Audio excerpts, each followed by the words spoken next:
When I first started here, the bedrooms had a lot of really old furniture that was all kind of mismatched. So it was all really quite dark and dingy. When the IKEA grant came up for a makeover, I instantly thought about, making over the girls' bedrooms.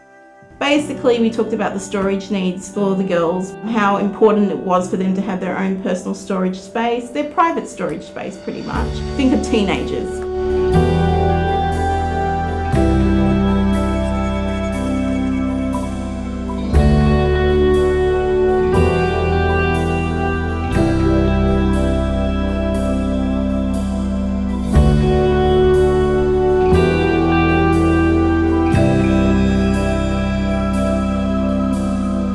The project, I think, went really successful. I think the girls are really happy and I'm very excited to be involved.